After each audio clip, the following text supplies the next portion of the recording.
Dear student, आज हम study करेंगे कार्बनिक यौगिकों का बंध रेखा चित्रण यानी bond line notation for organic compound. यहाँ नाम सुनने में बड़ा आपको अजीब लग रहा होगा। अब जैसे ही आप नेक्स्ट स्लाइड पर जाएंगे तो आपको लगेगा कि हाँ जी, ये तो हम बहुत बार देखते हैं। चलिए तो देख लेते हैं कि बहुत बार है क्या। देखिए, आपने इस तरीके के बहुत सारी स्ट्रक्चर अपनी बुक में देखे होंगी जब भी आप ऑर्गेनिक केमिस्ट्री पढ़ते हैं, और ये देखने में बड़ी अजीब सी लगती हैं कि भाई इनका क्या यूज़ है, इनमें क्या चीज़ है, केवल लाइन लाइन दिखाई देती हैं। तो इस तरह की ये जो स्ट्रक्चर हैं आपको बहुत बार दिखाई देती होंगी। चलिए इनको अब हम डिटेल में स्टडी करते हैं कि इन स्ट्रक्चर का आखिरकार यूज क्या है। ओके, देखिए, कार्बनिक यौगिकों की सरल और संक्षेप में व्यक्त करने के लिए बॉन्ड लाइन नोटेशन का प्रयोग किया जाता है। इसे हम निम्न प्रकार से समझ सकते हैं। यदि हम इनकी बात करें तो हम इन लाइंस को कुछ इस प्रकार से समझ सकते हैं। सपोज कीजिए हमारे पास कोई सिंगल लाइन है, कोई भी सिंगल लाइन है, सिंगल लाइन। तो ये जो सिंगल लाइन होती है ये सिंगल बॉन्ड को रिप्रेजेंट करती है, सिंगल बॉन्ड। और यदि आपको कोई डबल लाइन दिखाई दे रही है तो वो डबल बॉन्ड को, डबल बॉन्ड को रिप्रेजेंट कर रही है। और यदि आपको तीन लाइन एक साथ दिखाई दे रही हैं तो वो ट्रिपल बॉन्ड को रिप्रेजेंट कर रही हैं। किसको रिप्रेजेंट कर रही हैं? वो ट्रिपल बॉन्ड को रिप्रेजेंट कर रही हैं। अब हमारे कहने का मतलब ये है कि इस तरीके से यदि आपको लाइन दिखाई दें, यानी ये आपको दिखाई दे रहा है, ये सिंगल लाइन है, ठीक है, ये पॉइंट हो गए इसमें, लेकिन इनके बीच में जो सिंगल लाइन है ये सिंगल लाइन है। लेकिन यदि यहीं पर ये इन दोनों पॉइंट के बीच में यदि ये जो दिखाई दे रहा है ये डबल बॉन्ड है, ठीक है, और यदि यहीं पर ये दो पॉइंट के बीच में ये जो तीन दिखाई दे रहे हैं ये ट्रिपल बॉन्ड है। अब बात ये है कि बॉन्ड तो है, लेकिन ये है किसके बीच में? यही तो लाइन नोटेशन है, बॉन्ड लाइन नोटेशन ये है। बॉन्ड तो दिखाई देते हैं लेकिन एटम इसमें दिखाई नहीं देते हैं। और एटम कौन से दिखाई नहीं देते हैं? वो केवल दो एटम हैं जो दिखाई नहीं देते हैं। इसमें केवल दो एटम हैं जो दिखाई नहीं देते हैं। चलिए अब ज़रा थोड़ा सा गौर करने की चीज़ है कि हमारे पास सपोज कीजिए हम, एक मिनट,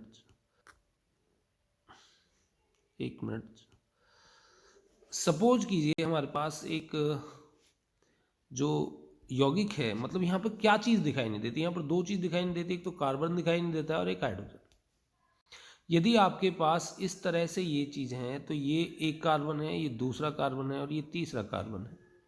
और ये जो दोनों कार्बन है ये सिंगल बॉन्ड से जुड़े हुए हैं। यानी यदि हम इसकी स्ट्रक्चर बनाएं, एक कार्बन, फिर दो कार्बन और फिर तीन कार्बन, ये पहला कार्बन है, ये दूसरा है, ये तीसरा है। यानी जहाँ पर भी आपको ये जॉइंट दिखाई दे रहे हैं, यानी यहाँ पे स्टार्टिंग हो रहा है तो यहाँ एक कार्बन है, यहाँ पर ये दो अलग अलग लाइन जाके जुड़ रही हैं तो ये दूसरा कार्बन है और ये यहाँ पर तीसरा कार्बन है। अब इस कार्बन के बीच में सिंगल बॉन्ड हो गया। आपको पता है कार्बन की वैलेंसी 4 होती है, तो हाइड्रोजन भी यहाँ पर हिडन है, यानी हाइड्रोजन भी यहाँ पर नहीं दिखाई दे रहे हैं। तो ये इस कार्बन के पास 3 हाइड्रोजन हैं, ठीक है। इस कार्बन ने दो बॉन्ड बना रखे हैं तो इसके पास 2 हाइड्रोजन हैं।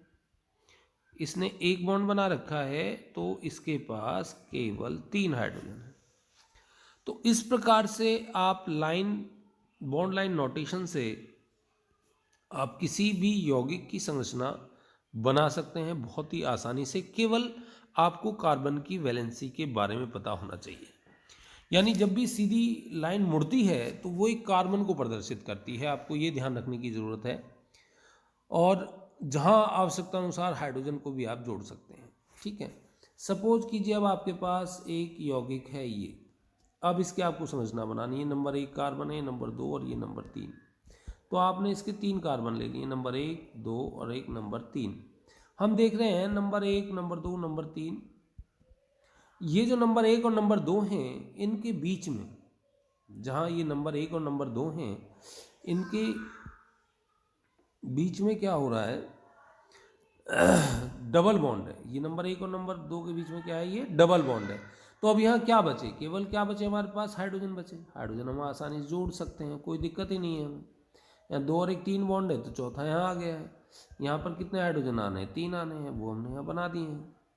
इसी प्रकार से सपोज कीजिए आपके पास इस तरह से कोई कंपाउंड दिखाई दे रहा है। अब ये कार्बन यहाँ एक पॉइंट है, यहाँ एक पॉइंट है, यहाँ एक पॉइंट है।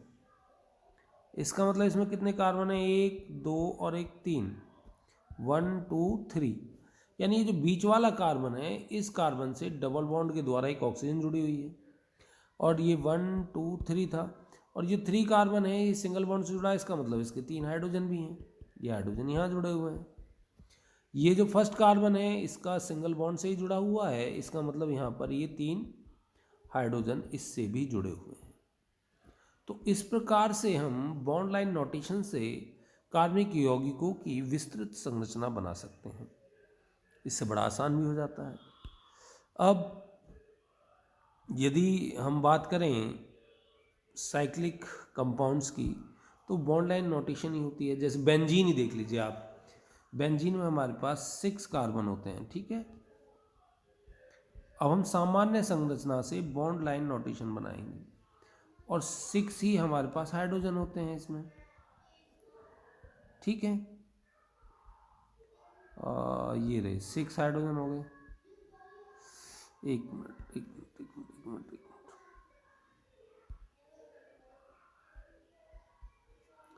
अब एक सिंगल, एक डबल, एक सिंगल, यानी हमारे पास 6 कार्बन है। अब यदि इसकी लाइन नोटेशन आपको बनानी है, तो 6 कार्बन को आपको इस तरीके से जॉइंट करना पड़ेगा, जहाँ ये डबल बॉन्ड है, फिर एक सिंगल है, फिर एक डबल है, फिर एक सिंगल है। तो यहाँ पर 2 चीज़ें जो दिखाई नहीं दे रही हैं, एक तो कार्बन है और एक हाइड्रोजन है, ठीक है। तो यहाँ जितने भी कॉर्नर हैं, ये कॉर्नर, ये कॉर्नर, ये कॉर्नर, ये कॉर्नर, ये वाला कॉर्नर, 6 कॉर्नर हो गए। 6 कॉर्नर 6 कार्बन को प्रदर्शित कर रहे हैं। यानी हम बहुत आसानी से सामान्य संरचना से लाइन, बॉन्ड लाइन नोटेशन बना सकते हैं, और बॉन्ड लाइन नोटेशन से बहुत ही सामान्य तरीके से अपनी एक सामान्य संरचना बना सकते हैं। चलिए एक एग्जाम्पल कोई और भी ले लेते हैं। सपोज कीजिए हमारे पास एक साइक्लोप्रोपेन है, ये साइक्लोप्रोपेन है। यहाँ पर साइक्लोप्रोपेन में हमारे पास 3 कार्बन हमको दिखाई दे रहे हैं, जो कि सभी सिंगल बॉन्ड्स हैं। तो हमें 3 कॉर्नर यहाँ दिखाने हैं बॉन्ड लाइन नोटेशन में, और उनको सिंगल बॉन्ड से जोड़ देना है। तो एक ही बात है, ये हमारे पास सामान्य संरचना है, ये हमारे पास बॉन्ड लाइन स्ट्रक्चर है। तो इस प्रकार से हम सामान्य संरचनाओं से बॉन्ड लाइन स्ट्रक्चर बना सकते हैं। चलिए कुछ और एग्जाम्पल ले लेते हैं हम।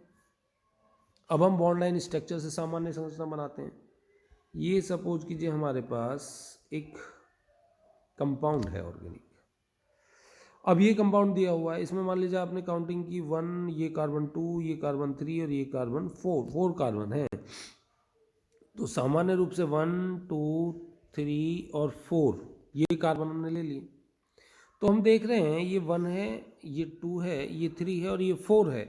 तो हमारा जो 2 कार्बन है, यहाँ पर एक डबल बॉन्ड से ऑक्सीजन जुड़ी हुई है।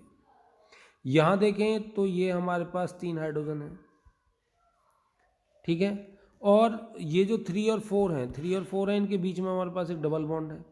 ये डबल बॉन्ड है, तो यहाँ पर कितना हाइड्रोजन हो सकते हैं, 2।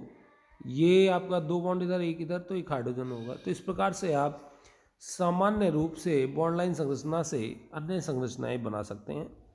और इसके बावजूद भी यदि आपको कोई दिक्कत है, तो कुछ बॉन्ड लाइन स्ट्रक्चर मैं इसमें दे देता हूँ, उन्हें आप सामान्य संरचनाओं में बनाइए, ठीक है। इससे पहले भी जो मैंने दी थी आपको, उन संरचनाओं को भी आप बना सकते हैं। तो आपको बहुत अच्छे से इनकी संरचनाएं बनानी है, और बनाकर कमेंट बॉक्स में मुझे भेज देनी है। यदि किसी को कोई प्रॉब्लम है तो वो मुझसे पूछ सकता है आसानी से कमेंट बॉक्स में, उस स्ट्रक्चर को डाल के, इमेज को डाल के, तो मैं उसे सॉल्व करके भेजूँगा, ठीक है। तो आपको ये संरचना बहुत आप बनाएं इन्हें, आपको बड़ा मज़ा आएगा और आपको लगेगा कि हाँ धीरे धीरे केमिस्ट्री आ रही है। चलिए फिर मिलते हैं किसी अच्छे से नेक्स्ट वीडियो में। धन्यवाद।